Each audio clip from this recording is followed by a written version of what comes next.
ASMR gaming news. Please hit that like button, sit back, relax, and let's begin. First, I just wanted to say that I will be making two ASMR gaming news videos this week.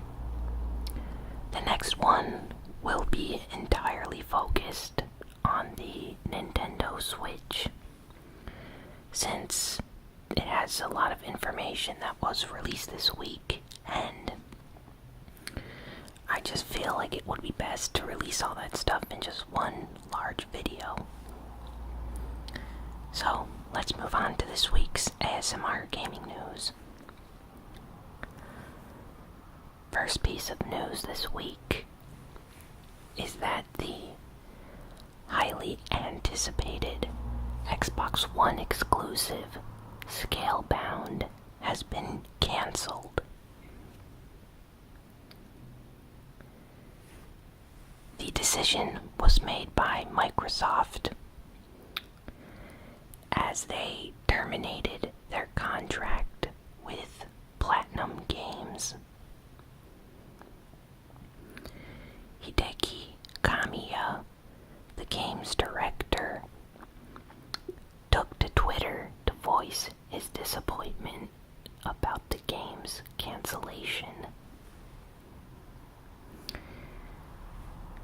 Many Xbox One fans took to social media to complain and voice their opinions about the cancellation of the game. They brought up a point that at E3 this past year, we received a gameplay trailer showing off the game and how it looked basically finished. A common opinion right now is that Microsoft started to lose faith in the project, and after certain predictions or deadlines were not met, they decided to just cancel the game. Some other people are hinting that possibly Microsoft is thinking of moving their Xbox One projects to the PC, since they've been pushing Windows 10 and their own game store on it for quite some time now. Either way, it's really sad. Scalebound looked like an amazing action role-playing game. It had like fast-paced hack-and-slash combat with RPG elements. You could fly dragons, and it just looked like it was going to be really interesting. So it's really sad that out of the blue they just cancel one of their most anticipated titles this year. And they don't even have that many exclusives left at the moment.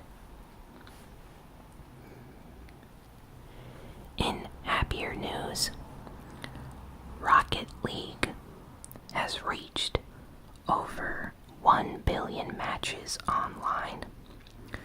So basically, over 1 million matches have been played online in Rocket League. That is insane for an indie game to cross that kind of record. Rocket League has had a huge success in the past, 2 years, I believe.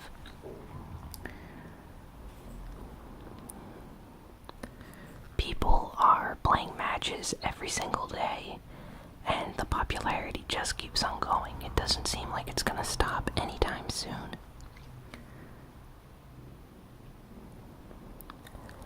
Atlas this week announced the 25th anniversary of Shin Megami Tensei, and they have some unannounced games that need to be revealed. One game is coming to the Nintendo 3DS with no more information currently, while the other game is a project coming out on the Nintendo Switch. Many fans are speculating that this game could be Shin Megami Tensei 5. The Shin Megami Tensei games are really good RPGs with really interesting and unique stories that a lot of other RPGs do not have. It's quite rare to receive in a Shin Megami Tensei game. Basically, we've only received 2 main series games in like the last 8 years or so. So they usually make like 1 game every 5 years or something.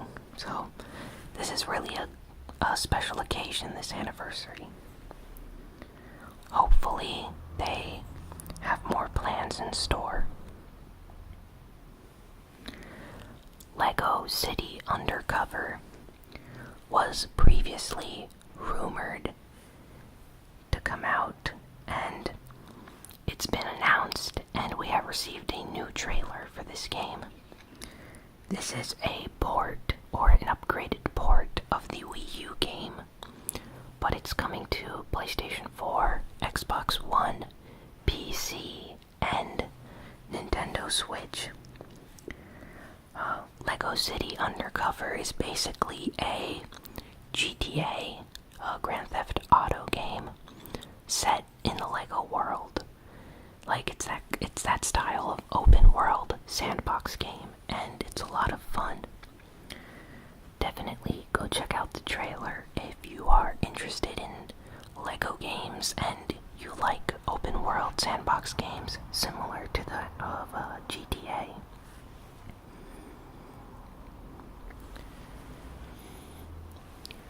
AGDQ. Awesome games done quick. AGDQ is a speedrun charity that takes place about once a year, and it's currently still ongoing, but this past week it started, and there have been some amazing speedruns of classic games. Even some modern ones as well, like Shovel Knight. There are speedruns for The Legend of Zelda Ocarina of Time, the 3DS version, which some guy beat the game in under 2 hours. And it was live streamed, of course, so you should go check it out. Many people previously thought that the 3DS version of Ocarina of Time could not be glitched or speedrun like the N64 version, but that's actually false, and this guy proved everyone wrong. So really cool speedrun if you're interested in that stuff. I find speedruns very entertaining, and it's just nice to see classic and new games get beaten in a matter of minutes or hours.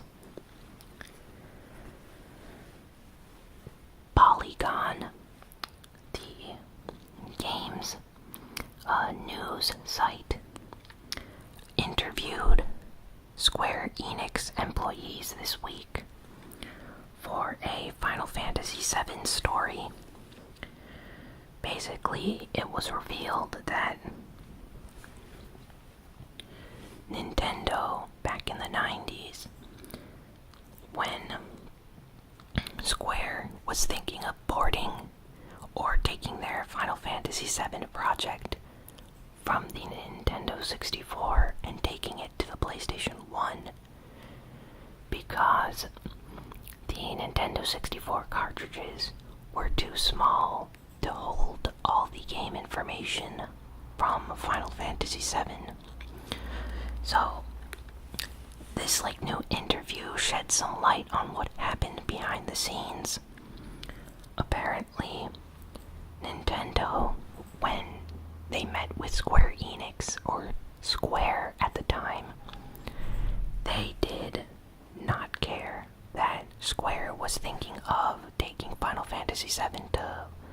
Sony PlayStation. In fact, one employee said that he recalled Nintendo saying, "If you leave, never come back." And it's just crazy to think that after that happened, there was never another main series Final Fantasy game on a Nintendo console ever again. Sure, Nintendo has received spin-offs, but never a main series game after Final Fantasy VI. So I wonder if Nintendo regrets their decision, because Final Fantasy VII is widely considered as being one of the greatest RPGs ever made. So, definitely a bad move on their part.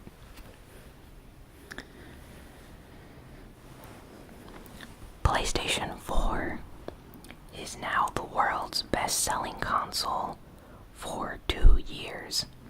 So it's been the best-selling console since 2014. It surpassed the Wii U and Xbox One. And the PlayStation 4 is basically like Sony's return to glory, like they did in the PlayStation 2 days. The PlayStation 2 was a huge success, similar to that of the PlayStation 4 right now. It seems like Nintendo kind of gave up with the Wii U after its poor sales, and the Xbox One has been doing much better than the Wii U, but it's lacking in exclusives, and a lot of former Xbox owners have gone with the PlayStation 4 this generation, so it seems like so far Sony is doing very well this generation with all their upcoming exclusives and games to look forward to. Sony also announced a Glacier White PlayStation 4 Slim. There are rumors of a Glacier White PlayStation 4 Pro coming soon as well. So if you have not picked up a PlayStation 4 yet, and you're interested in the Glacier White version, then I suggest you pick up the PlayStation 4 Slim now, because the color is actually really cool, and it's a great console for a great price right now, so definitely great to pick up and play some games on the PlayStation 4. Lots of games coming out for it in 2017. It's the 10th anniversary of Hatsune Miku this year. Officially, this series has been going on for 10 years this August 31st, and a website has been opened by Sega with a countdown for August 31st.